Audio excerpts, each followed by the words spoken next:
Thank you, Madam Chair. So, in fairness naman kay Secretary Angara po, teacher pa lang ako, talagang malalim na yung pinagsamahan ng ACT with Secretary Angara. Very accommodating, yung kanyang mga bills related to welfare, salary of teachers, ay talaga namang sinusuportahan niya ng mga teachers. Ngayong secretary na siya, mukhang mas maganda ito kaysa nung nakaraan. Nakita naman natin, mamaya yung performance sa COA, malalaman natin. So, talagang wini-welcome naman po ng mga teachers, Secretary Angara. Okay? Kaya lang, Mr. Chair, nakakalungkot, medyo iniwanan siya ng maraming problema ni Vice President Sara Duterte. Lalong-lalo na po itong matatag curriculum, Mr. Chair, gusto ko lang malaman, direkta na to, although pinag-uusapan na namin ito sa Committee on Basic Education, pero gusto ko pa rin direktang masabi kay Secretary Angara, yung nagiging problema ng teachers dito sa iniwan na problematic na curriculum ng nakaraang administration, Mr. Chair, kaugnay doon sa 7 to 8 loads ng mga teachers natin sa high school, Mr. Chair. So, kailangan talaga, Madam Chair, kailangan talagang immediately i-review ito. Biro niyo po, Mr. Chair, and Madam Chair and Mr. Secretary, 7 to 8 loads ang mga teachers. Ibig sabihin ito sa high school, nagtuturo sila ng tigpo 45 minutes na ang haba-haba po, no, nung talagang minmaximize po yung 6 hours. Gusto rin ko pong linawin itong National Mathematics Program at saka yung National Reading Program po. Kailangan malinaw din po ito kasi doon sa inilabas na frequently asked questions, nandito pa rin po ito. Pangalawa, yung implementation ng matatag curriculum ay in phase dapat yun, Mr. Chair, pero parang fully in-implement this school year. Kaya hirap na hirap yung ating mga teachers maka-cope up dito sa ini-implement na ito. Baka pwedeng i-suspend itong matatag curriculum. Anyway, Mr. Chair, Mr. Secretary, hindi niyo naman ito program, no? Iniwanan kayo ng nakaraang administration ng ganitong problema. Ngayon, yung mga teachers talaga natin ay talagang problematic dito. Sobrang pahirap itong matatag curriculum, sabi nila, Mr. Chair. Yes, Secretary. Magandang umaga. Thank you, Madam Chair. Thank you, Congresswoman Castro, sa magandang nasabi niyo po. And thank you din po kay Cong Rufus dun sa kanyang motion. Madam Chair, ang thinking dito ang pag-iisip namin dito sa matatag curriculum, yung sa 45-minute lessons, dahil na ma-maximize po yung learning time at yun daw ang optimal na learning time for a student to learn. Pero nakikinig, nung nagkonsulta ho kami, and after implementing the matatag curriculum for the last few weeks, mukhang there is a need to inject flexibility ho sa curriculum. So, nakinig ho kami sa ground, nahihirapan yung ibang teachers sa ibang eskwelahan. So, meron kaming piniprepare na department order to inject flexibility, meaning balik tayo dun sa 6 na tigo 1 hour, depending na sa school setting ho, ma'am. So, yun po ang naisip namin. At we're just going to hold maybe 1 or 2 more consultations. But there is already a draft department order on this. Nakinig ho kami dun sa hinaing ng ating mga teachers. Thank you po. Thank you, Mr. Chair, Madam Chair. Sa elementary po, grade 1, 2, and 3, na hindi lumilipat ng classroom, okay lang siguro yung 40, 45. Pero sa mga intermediate, grade 4 hanggang grade 10 o hanggang grade 12, lumilipat siya ng classroom. Kaya yung si teacher. Kaya makikita nyo sa mga memes, talagang lumilipad si mga teacher, nagbumotor na, mga joke lang. So, yun po yung problema natin. So, I'm glad, no, maibabalik, magiging flexible. So, yun po yung inaantay na nasagot ng ating mga teachers. Ito pong NMP at saka yung NRP, pwede bang pakilinaw po ito, Madam Chair? Secretary. Thank you, Cong Castro. Ang sabi is maglalabas ho kami ng polisiya dyan, but maybe Yusek Gonong can further explain the thinking behind this and where we are right now. Yusek Gina. Thank you, Sec. Madam Chair, Your Honor, Yung National Reading at saka National Math Program po, given the feedback from the field on our previous programs like Catch Up Fridays, yung draft po namin ng reading at saka math programs, kailangan pa po namin idaan uli sa isang pang konsultasyon para hindi na po maulit yung lahat ng mga hindi magandang feedback na nangyari dun sa ating Catch Up Fridays. I know, yung NMP tsaka NRP po. Ano Apo. po yung plano ninyo doon? Apo. Alam ko meron kayong dialogue ngayon with the teachers and other Bukas po. stakeholders. Bukas. Okay, so ano po yung plano dito? Kasi magiging parang ang magiging ano nito po, magiging parang Catch Up Friday din. Yun ang magiging kalalabasan nitong NMP tsaka NRP. Your Honor, we are following your suggestions and the suggestions of others to provide flexibilities also in the implementation of the National Reading and the National Math Program. So katulad po ng sinabi nyo nung mga nakaraang hearing, pwedeng ang isang flexibility niyan ay integrated sa time allotment ng math at saka English, ang ating math at saka reading program.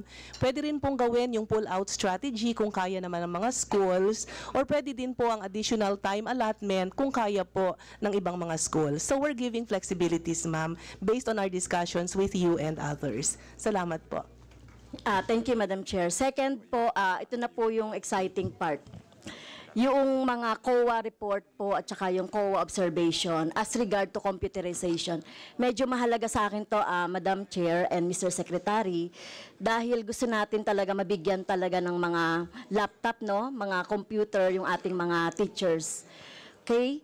So according to the observation of COA, Madam Chair, report page 229, DepEd CAR 2023, nakalagay po diyan yung observation ng COA regarding doon sa computerization program ng 2023.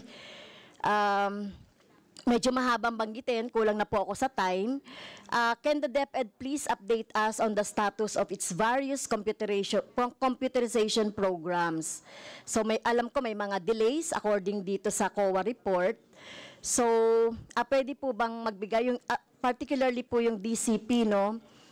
Nakalagay dito letter A ay a delay, non-delivery, and inefficiency of 3PL services provider, delivery to regions not included in the allocation list, DCP packages were not stored. Nandiyan po yan sa page 229, DepEd CAR 2023.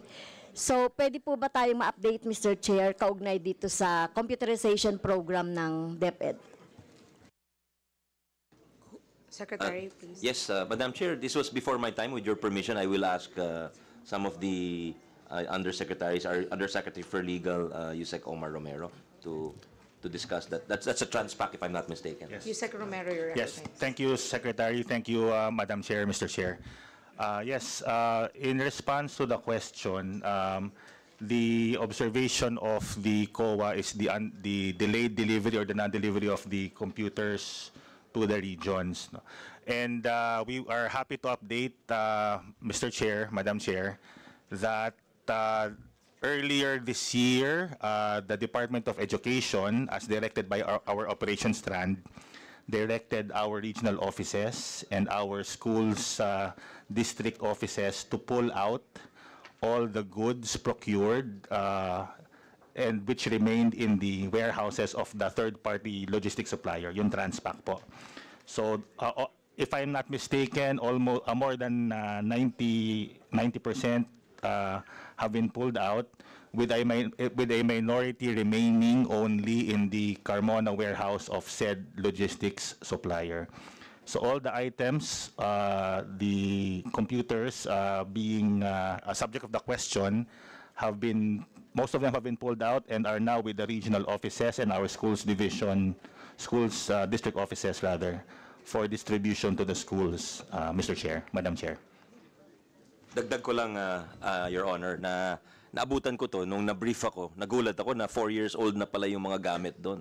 Since 2020 pa po yung mga kagamitan doon. So, we contacted the Air Force and others to help us remove. But in addition to what Yusek Romero said, there are over 1.5 million items still in Carmona and other warehouses. Laptops, books, furniture. So we're doing our best to get them out para hindi mag-deteriorate yung mga materyales, Your Honor. Thank you. So may timeline po ba tayo para makuha na po itong... The target rate of completion is the end of September, Your Honor. End of September. Okay, thank you, Mr. Chair. Ito naman po, Mr. Chair, isa rin sa COA, no, na report na nakuha natin. So, ito po, no, yung tungkol sa mga unpaid remittances to BIR, GSIS, PhilHealth, Pag-ibig, and other social and health systems. So, siyempre, in fairness kay Secretary Angara, no, so wala pa siya nito. Dun sa last administration. For the record, Madam Chair, based on DepEd CAR 2023 as of December 31, 2023, DepEd has unremitted taxes and premiums in the following amounts. So due to BIR, withholding taxes, 1,306,199,728.37. Sa GSIS naman po, 3,100,914,964. Mahalaga po itong GSIS dahil po pag na-late ang remittance ng premium loan sa GSIS, ang tatamaan po ng mga interest ay ang mga teachers o ang mga non-teaching personnel na nag-loan or gulang ng prima. Due to PhilHealth po, Madam Chair, 503,405,756.23. Sa Pag-ibig naman po, Madam Chair, ay 182,541,757. So a total of 5 billion po, Madam Chair, Mr. Secretary, ang hindi po nare-remit due to the mandatory obligation po. So take note po, no. Ako po ay mga teachers ito na mga non-teaching personnel na kung hindi nababayaran ng tamang oras, may sa batas po ng GSIS, a month after na matapos yung month, dapat ay nakapagbayad na. Otherwise, meron na po itong interest and surcharge against the account of the teachers or the non-teaching personnel. Ano po yung status nito, Madam Chair? Madam Chair, with your permission, this is ongoing reconciliation, but I'll ask you, Sec. Ann Sevilla, to explain it. Sec. Sevilla, you're recognized. Thank you, Madam Chair, and Your Honor, Kong Franz Castro, that this is an ongoing reconciliation with our auditors. In fact, this is a book entry reconciliation because at the end of the year, 10 days pa po talaga mareremit yung mga pang December na due. And the amount is really huge or big because of the accumulated accounts from the school, division, regions, and the central office. But as of today, Madam Chair, ay wala po tayo na natanggap sa COA na rejoinder or anything else na dapat mong gawin from our end. In fact, ongoing din po ang GSIS reconciliation natin in the national headquarters of the GSIS. Pinapupunta na po natin yung mga division offices at saka mga regional offices doon sa GSIS headquarters or main office para po makatch up natin yung mga unreconciled remittances na ito po. That will be the last question from Representative Castro. Last manifestation, and yes, I please, manifest quickly. for second and third round. Noted. So, Madam Chair, so kailangan natin makakuha ng listahan nito, no, ng mga teachers na affected, especially sa mga regions. Dahil lalabas na naman po dyan, may mga magre-retire na mga teacher na makikita doon sa kanilang record na ganito, hindi nakapag-remit, di ka nakapagbayad, ang problema po ay nasa DepEd, Madam Chair, tsaka ng GSIS. So kailangan natin makuha, no, yung report nung mga regions na yan. At sana hindi sa teacher tatama, no, yung magiging penalty o surcharge. So yun lang po, Madam Chair. Thank you po. Madam Chair, we will furnish the list to Congresswoman Castro. Thank you. Next to give a